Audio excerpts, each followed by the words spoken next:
ನೀನು ದೇವರು ಭಯಪಟ್ಟು ಪ್ರಾರ್ಥನೆ ಮಾಡೋದಾದರೆ ನಿನಗೆ ಒಳ್ಳೆ ಭವಿಷ್ಯ ಎಂಬ ಸಮೃದ್ಧಿಯನ್ನು ದೇವರು ಕೊಡ್ತಾನಂತೆ.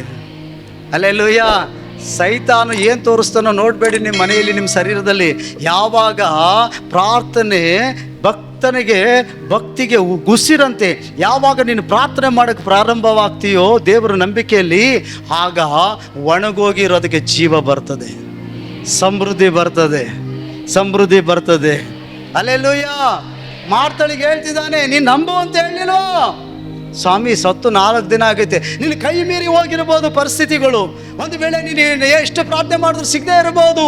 ಒಂದು ವೇಳೆ ಕೈ ಮೀರಿ ಹೋಗಿರೋ ಪರಿಸ್ಥಿತಿಗಳು, ಕಳ್ಕೊಂಡಿರ್ಬೋದು, ಲಾಸ್ ಆಗಿರ್ಬೋದು, ಒಣಗಿ ಹೋಗಿರ್ಬೋದು, ಸತ್ತು ಹೋಗಿರ್ಬೋದು ಕೆಲವು ಕಾರ್ಯಗಳು. ನಿನಗೆ ಅದು ಆಗಲ್ಲ, ಕೈ ಸಿಗಲ್ಲ, ಇನ್ನು ಸರಿ ಆಗಲ್ಲ, ನನ್ನ ಕುಟುಂಬ ಒಡೆದೋಗ್ಬಿಟ್ಟೈತೆ, ನನ್ನ ಕುಟುಂಬ ಏನಂತೆ ಕೈ ಜಾರಿ ಹೋಗ್ಬಿಟ್ಟೈತೆ, ನನ್ನ ಕುಟುಂಬನ ಕೂಡಿಸ್ಕೊಳಕ್ಕಾಗಕ್ಕಿಲ್ಲ, ಕಟ್ಕೊಳಕ್ಕಾಗಲ್ಲ, ಅರ್ಥನೇ ಪಡ್ಸೋಕ್ಕಾಯ್ತಾ ಇಲ್ಲ ಅಂತ ಹೇಳುವಂಥ ಪರಿಸ್ಥಿತಿ ನಿನಗೆ ಎದುರಾಗಿರ್ಬೋದು. ಹಲ್ಲೆಲೂಯಾ. ಆದರೆ ದೇವ್ರು ನೀನು ನೋಡಿ ಏನು ಹೇಳ್ತಾನೆ ಗೊತ್ತಾ? ನನ್ನ ಮಗನೇ, ಕೈಯಿಂದ ಎಷ್ಟು ದೂರ ಹೋಗಿರಲಿ, ಎಷ್ಟು ಚೆಲ್ಲೋಗ್ಬಿಟ್ಟಿರಲಿ, ನೀರು ಚೆಲ್ಲಿದ್ರೆ ಕೂಡಿಸ್ಕೊಳಕ್ಕಾಗಲ್ವಲ್ಲ, ಚೆಲ್ಲೋಗ್ಬಿಟ್ಟಿರಲಿ, ಕಳ್ಕೊಂಡಿದ್ದೀಯಾ, ಜೀವಿತ ನಷ್ಟಪಟ್ಟೈತಾ, ಕುಟುಂಬ ನಷ್ಟಪಟ್ಟೈತಾ, ದೇವ್ರು ಹೇಳ್ತಾನೆ ಹಲ್ಲೆಲೂಯಾ, ನಾನು ನಿನಗೆ ಜೀವವು ಸಮೃದ್ಧಿ ಕೊಡೋಕೆ ಬಂದಿದ್ದೀನಿ. ನೀನೀಗ ಪ್ರಾರ್ಥನೆ ಮಾಡು, ಜೀವವಾಗಿ ಪ್ರಾರ್ಥನೆ ಮಾಡು. ಹಲ್ಲೆಲೂಯಾ. ನಾನು ಕಳ್ಕೊಂಡಿದ್ದೆಲ್ಲ ಸಮೃದ್ಧಿಯಾಗಿ ಕೊಡ್ತೀನಿ, ಚೆಲ್ಲೋಗಿರೋದೆಲ್ಲ ಕೂಡಿಸಿ ಕೊಡ್ತೀನಿ. ನೀನು ಕುಟುಂಬ ಚದ್ರಿ ಹೋಗಿರೋ ಕುಟುಂಬ ಎಲ್ಲ ಕಟ್ಕೊಳ್ಳೋಕೆ ಮಾಡ್ತೀನಿ. ಈಗ ನಾವು ದೇವರನ್ನು ನೋಡಿ ಮೊದಲು ಜೀವಕ್ಕಾಗಿ ಪ್ರಾರ್ಥಿಸಬೇಕು. ಯಾವಾಗ ನೀನು ಪ್ರಾರ್ಥನೆ ಮಾಡೋಕ್ಕೆ ಪ್ರಾರಂಭ ಆಗ್ತೀಯೋ ದೇವರು ಸಮೃದ್ಧಿನ ಕೊಡ್ತಾನೆ. ಹಲ್ಲೆಲೂಯಾ. ಸತ್ತೋಗಿರೋಂಥ ಆತ್ಮ ಬದುಕಿದಾಗ ಆತ್ಮಕ್ಕೆ ಬೇಕಾಗಿರೋ ಸಮೃದ್ಧಿ ಕರ್ತನ ಒದಗಿಸ್ಕೊಡ್ತಾನೆ. ಹಲ್ಲೆಲೂಯಾ. ಅದಕ್ಕೆ ಸ್ವಾಮಿ ಹೇಳ್ತಾರೆ, ನಾನು ಜೀವವು ಸಮೃದ್ಧಿಯಾಗಿ ಇರಬೇಕಂತ ನೀನು ಕೊಡೋಕ್ಕೆ ಬಂದಿದ್ದೀನಿ. ಆ ಸಮೃದ್ಧಿ ಹೆಂಗೆ ಹೊಂದ್ಕೊಳ್ತೀವಿ? ಪ್ರಾರ್ಥನೆ ಮೂಲಕ, ದೇವರ ವಾಕ್ಯ ಕೇಳುವ ಮೂಲಕ, ದೇವರ ಮಾತುಗಳನ್ನ ನಂಬುವ ಮೂಲಕ, ಅದರ ಪ್ರಕಾರ ನಡೆಯುವ ಮೂಲಕ ಸಮೃದ್ಧಿನ ಹೊಂದಿಕೊಳ್ತೀರಿ. ನೀನು ದೇವರನ್ನ ಮಾರ್ಗದಲ್ಲಿ ನಡೆಯುವ ಮೂಲಕ ಸಮೃದ್ಧಿನ ಹೊಂದಿಕೊಳ್ತೀವಿ. ಈ ಸಭೆ ದೇವರ ಮಾರ್ಗದಲ್ಲಿ ನಡೀತಾ ಇರೋದ್ರಿಂದ ಕರ್ತನ ಸಮೃದ್ಧಿನ ಕಾಣುವಂತೆ ಮಾಡ್ತಾರೋ. ಹಲ್ಲೆಲೂಯಾ. ನಿನ್ನ ಕುಟುಂಬದ ಪರಿಸ್ಥಿತಿ ಏನೇ ಇರಲಿ, ನೀನು ದೇವರ ಮಾರ್ಗದಲ್ಲಿ ನಡೀತಾ ಆತನ ಪಾದದಲ್ಲಿ ಕಾದಿದ್ದು ಪ್ರಾರ್ಥಿಸೋದಾದರೆ ನಿನಗೆ ಸಮೃದ್ಧಿ ಬರ್ತದೆ. ನಿನ್ನ ಮಕ್ಕಳಿಗೆ ಸಮೃದ್ಧಿ ಬರ್ತದೆ, ಅವ್ರಿಗೆ ಒಳ್ಳೆ ವರಗಳು ಬರ್ತದೆ, ಒಳ್ಳೆ ಕೆಲಸಗಳು ಬರ್ತದೆ. ಹಲ್ಲೆಲೂಯಾ. ಕಷ್ಟಪಟ್ಟು ಓದ್ತೀರಿ, ಕೆಲಸ ಸಿಗಬೇಕಲ್ಲ ಅಲ್ವಾ? ನೀವು ಪ್ರಾರ್ಥನೆ ಮಾಡ್ತಾ ದೇವರ ಮಾರ್ಗದಲ್ಲಿದ್ದರೆ, ಜೀವ ಮಾರ್ಗದಲ್ಲಿದ್ದರೆ ಕರ್ತನ ನೋಡಿ ನಿಮ್ಗೆ ಹೇಳ್ತಾನೆ, ನಿನಗೆ ಜ್ಞಾನ ಎಂಬ ಸಮೃದ್ಧಿ ಕೊಡೋದು ಮಾತ್ರ ಅಲ್ಲ, ಆ ಜ್ಞಾನಕ್ಕೆ ತಕ್ಕ ಹಾಗೆ ಒಳ್ಳೆ ಕೆಲಸನ ಸಮೃದ್ಧಿನೂ ಕೊಡ್ತೀನಿ. ಹಲ್ಲೆಲೂಯಾ. ಯಾವಾಗ ನೀನು ಬಿಡದೆ ಪ್ರಾರ್ಥನೆ ಮಾಡ್ತೇವೆ ವಿಶ್ವಾಸದಲ್ಲಿ, ಹಲ್ಲೆಲೂಯಾ, ಸೈತಾನ ಕದ್ದುಕೊಳ್ಳೋದಕ್ಕೆ ಯಾವುದನ್ನು ಬಿಡದೆ ಆತ್ಮಿಕ ವರಗಳನ್ನು ಕಾಪಾಡ್ಕೊಳ್ತೀಯ, ಆತ್ಮಿಕ ಗುಣಗಳು ಕಾಪಾಡ್ಕೊಳ್ತೀಯೋ, ಕರ್ತ ನಿನಗೆ ಸಮೃದ್ಧಿನ ಕಳಿಸ್ತಾನೆ. ಕರ್ತ ನಿನಗೆ ಸಮೃದ್ಧಿನ ಕಳಿಸ್ತಾನೆ. ಪ್ರಿಯ ಸಹೋದರ, ಅಮ್ಮ, ಅಯ್ಯ, ಯೌವನಸ್ಥ ಮಕ್ಕಳೇ, ಏನು ನಷ್ಟಪಟ್ಟಿದೆಯೋ, ನಿನ್ನ ಜೀವಿತದಲ್ಲಿ ಏನು ನಷ್ಟ ಆಗೈತೋ ಅದನ್ನು ಇವತ್ತು ಬಿಡು, ದೇವ್ರ ಕೈಯಲ್ಲಿ ಒಪ್ಪಿಸು.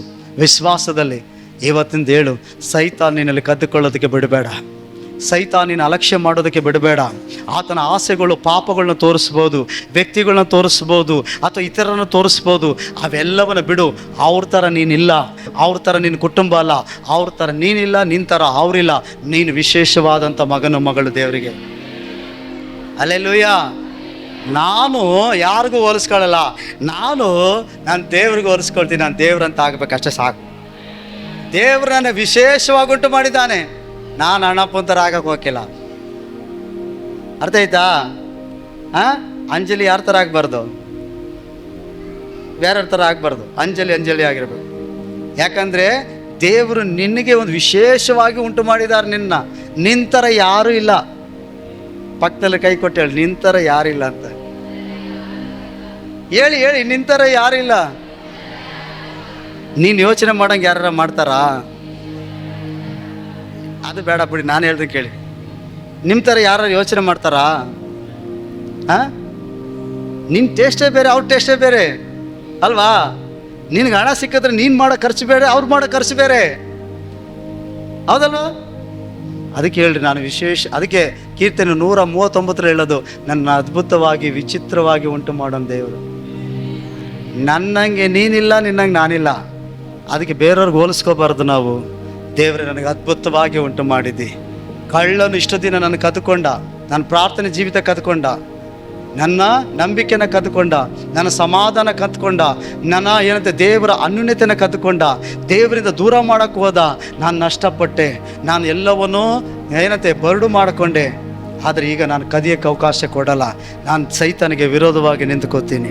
ನಾನು ಪ್ರಾರ್ಥಿಸ್ತೀನಿ, ಸೈತಾನ್ ನನ್ನಿಂದ ದೇವರು ಕೊಟ್ಟಿದ್ದು ಏನೇನು ಕದ್ಕೊಂಡಿದ್ದಾನೋ ಅದನ್ನು ವಾಪಸ್ ಕಿತ್ಕೊಳ್ಳೋ ಗಂಟ ನಾನು ನಂಬಿಕೆಯಲ್ಲಿ ಹೋರಾಟ ಮಾಡ್ತೇನೆ. ಅಲ್ಲೆಲ್ಲೂಯ್ಯ. ನಾನಿನ ಮೇಲೆ ದೇವರ ವಾಕ್ಯನ ಕೇಳಿ ನಂಬುತ್ತೇನೆ.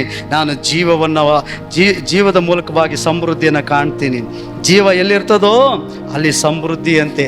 ದೇವರು ಜೀವವು ಸಮೃದ್ಧಿಯಾಗಿರಬೇಕಂತ ಬಂದಿದ್ದಾನೆ ಅಂತ ಹೇಳಿ ಹೇಳಿ ಹೇಳಿ ನಾವು ಅದನ್ನು ಹೊಂದ್ಕೋಬೇಕು. ಅಲ್ಲೆಲ್ಲೂಯ್ಯ. ಸೈತಾನು ನಿನ್ನ ಮನೆಯಲ್ಲಿ ಮತ್ತೆ ಪ್ರವೇಶ ಆಗಕ್ಕೆ ಬಿಡಬೇಡ. ನಿನ್ನ ಪ್ರಾರ್ಥನೆ ತಣ್ಣಗಾಗಕ್ಕೆ ಬಿಡಬೇಡ. ಯಾವಾಗ ನಿನ್ನ ಜೀವಿತದಲ್ಲಿ ಪ್ರಾರ್ಥನೆ ತಣ್ಣಗಾಯ್ತೋ ಆಗ ಸೈತಾನ್ ಕದೀತಾನೆ. ಅದಕ್ಕೆ ನಮಗೇನು ಬೇಕು? ದೇವರ ಮಕ್ಕಳಾಗಿ ಪ್ರಾರ್ಥನೆ ಬಿಡಬಾರ್ದು. ಅಲ್ಲೆಲ್ಲೂಯ್ಯ. ದೇವರ ಆಲಯಕ್ಕೆ ಬರೋದು ಬಿಡಬಾರ್ದು, ಬೈಬಲ್ ಓದೋದು ಬಿಡಬಾರ್ದು, ಸಭೆಯ ಸಹವಾಸ ಬಿಡಬಾರ್ದು, ಸೇವಕರ ಅನ್ಯೋನ್ಯತೆ ಬಿಡಬಾರ್ದು. ಎಲ್ಲದಕ್ಕಿಂತ ಹೆಚ್ಚಾಗಿ ದೇವರ ಅನ್ಯೋನ್ಯತೆಯಿಂದ ನಾವು ದೂರ ಆಗಬಾರ್ದು.